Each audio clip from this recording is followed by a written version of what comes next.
Assalamualaikum students. Hope you are fine. Welcome to online class of English A. Today we are going to start unit number 2, the ransom of Red Chief. Before going towards the reading, let's have a look on words to know. Accede, to agree to a demand or request. Buggy, a horse-drawn cart. Counter, proposition, an offer made as an alternative to a previous one. Foreclose, to take back a property that was bought with borrowed money. You can learn till here. Mortgage, a loan usually taken when buying property. Prominent, important or well known. Provisions, food, drink and equipments. Scout, a soldier or other person sent out to investigate. Subjugation, to be brought under complete control or conquered surreptitiously without being noticed or secretly. Treachery, betrayal of trust.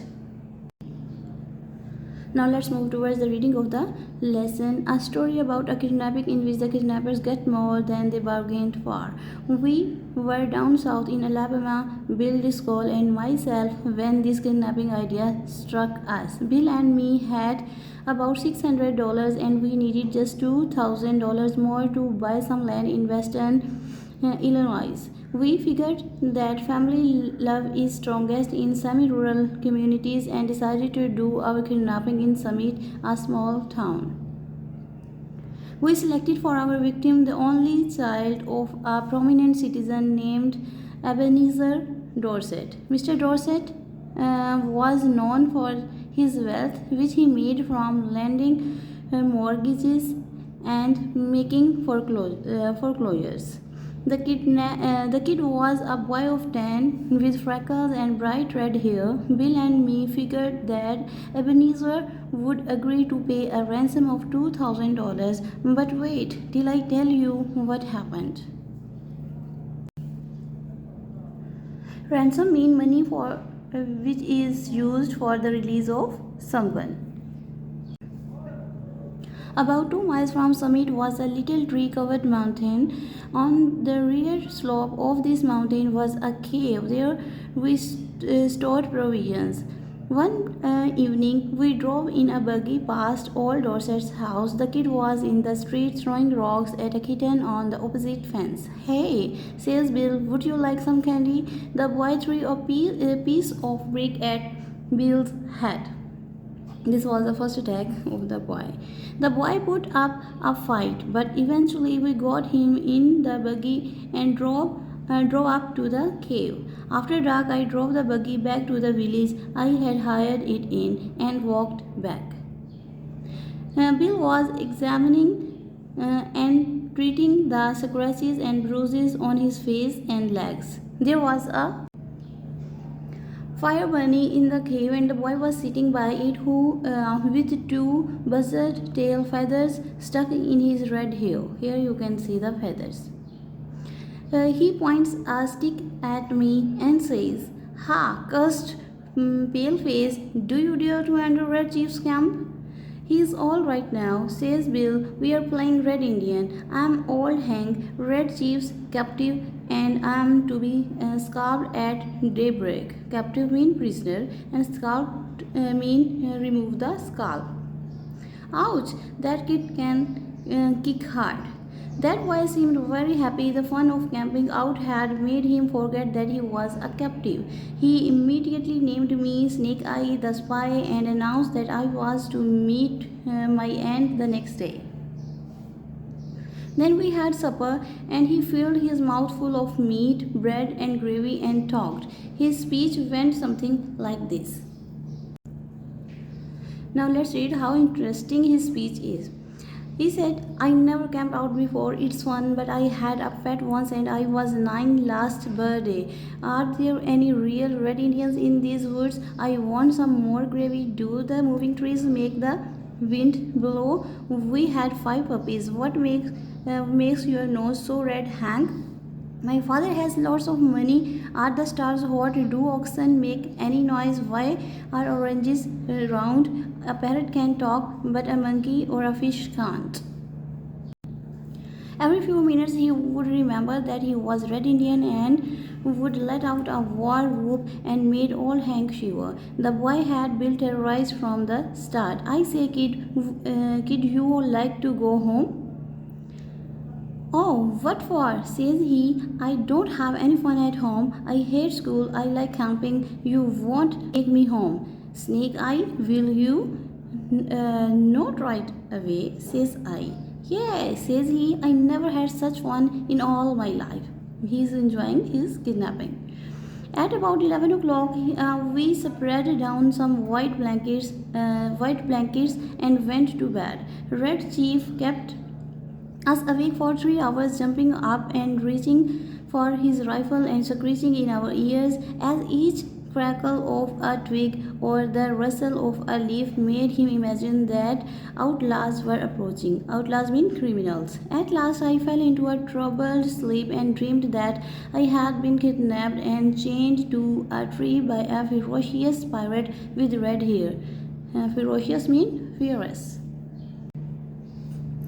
Just at daybreak, I was awakened by awful screams from Bill. I jumped up to see what the matter was. Red Chief was sitting on Bill's chest, holding him by hair. In his other hand, he had the sharp knife, and he was seriously trying to take Bill's scalp.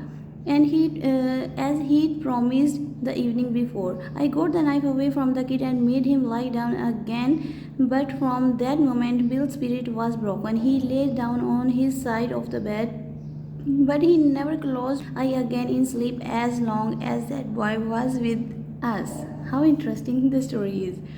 Ain't it awful, Sam? No one will pay money to get a little imp like that back. His parents will, says I. Bill has become so hopeless here. I went to the top of the little mountain and looked around over towards summit. I expected to see a search party, but what I saw was a peaceful landscape. Perhaps, says I to myself, it has not yet been discovered. When I got to the cave, I found Bill backed up against the side of it, breathing hard, and the boy threatening to smash him with a rock half as big as a coconut.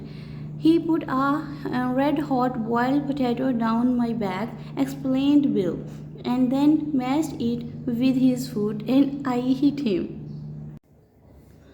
I took the rock away from the boy and kind of patched up the argument. I'll fix you, says the kid to Bill. By and by, Bill calms down and says, Sam, you won't go away and leave me here alone, will you? I went out and caught the boy and shook him until his freckles rattled. If you don't behave, says I, I'll take you straight home. Now be good.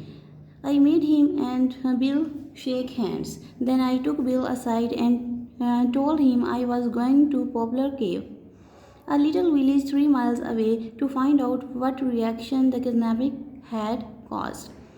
You know, Sam, says Bill, I have stood by you in earthquakes, fire, floods, and cyclones. I never lost my nerve yet till we kidnapped that kid. You won't leave me. You won't leave me along with him, will you? I'll be back soon, says I. You must keep the boy amused till I return. Let's write the letter to Mr. Dorset demanding the ransom and how it should be paid. Bill and I wrote it while Red Chief studied up and down, guarding the cave. Bill begged me tearfully to make the ransom $1,500 instead of $2,000. They are decreasing the ransom. So, to relieve Bill, I agreed. Now they will write a letter to Mr. Dorset for the money. Ebenezer Dorset, ESQ, this is a short form of Esquire, which is used to address someone politely. We have your boy. It is useless for someone to attempt to find him. We will only return him if you meet these terms. We demand $1,500, the money to be left at midnight tonight at the same box as your reply, at the lawn tree. Send your answer by messenger at 8:30 tonight. If you attempt any treachery, you will never see your boy again. If you pay the money, you will be returned to you He will be returned to you safe and well. These terms are final, and if you do not accede to them, no further communication will be attempted. Two desperate men. Here is a wild reading question. Do you think the two desperate men will get the ransom or not? Give your reason. What do you think that will they get the ransom or not? I walked to the popular cave and sat around the post office door chatting to customers. One guy says that he hears Summit is all upset on account of Elder Dorset's boy having been lost or stolen. That was all I wanted to know. I posted my letter surreptitiously and came away. Surreptitiously mean secretly. When I got back to the cave, Bill and the boy were not to be found, so I waited. Half an hour later, Bill appeared out of the bushes. Behind him was the kid, stepping softly like a scout with a broad grin on his face. Bill stopped, took off his hat, and wiped his face with a red handkerchief. The kid stopped about 8 feet behind him. Sam, says Bill, I'm sorry, but the boy is gone. I have sent him home. I have been subjugated to such awful tortures. I reached my limit. What's the trouble, Bill? I asked. I was rode like a horse, says Bill. Then I was given orders. Sand ain't edible. I tell you, Sam, a human can only stand so much. I takes him down the mountain. On the way, he kicks and bites, but he's gone home. I showed him the way. I'm sorry, we lose the ransom, but it was either that or me to the madhouse. Bill says, I have a look behind you. Bill turns and sees the boy and loses his complexion and sits down. For an hour I was afraid for his mind. And then I reminded him that we would get the ransom and be off with it by midnight if old Dorset paid off. So Bill braced himself. Braced means prepared.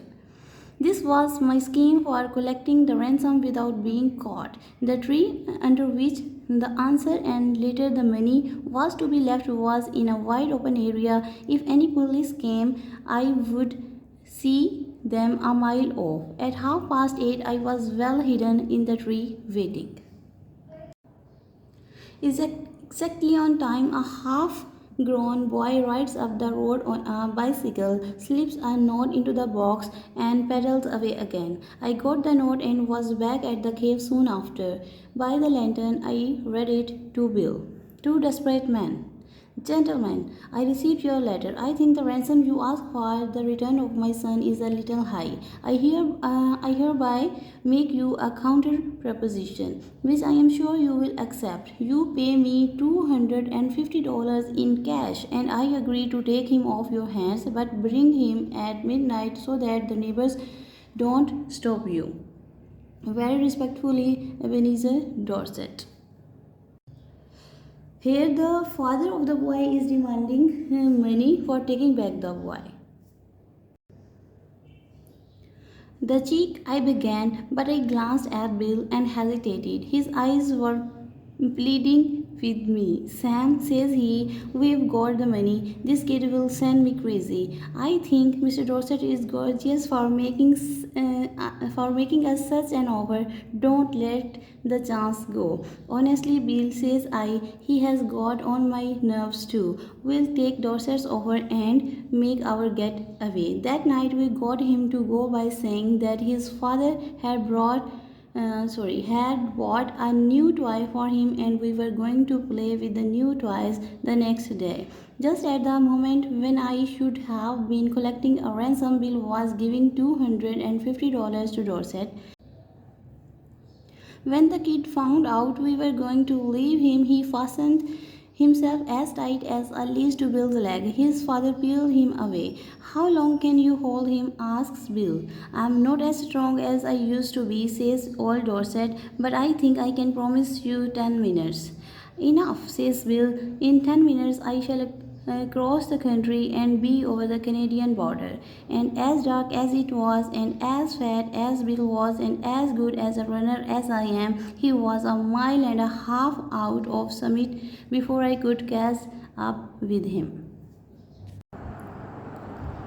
It was really an interesting story. Read it again, and here is the information about the author O. Henry. Read it as well. Now let's move towards the comprehension question answers.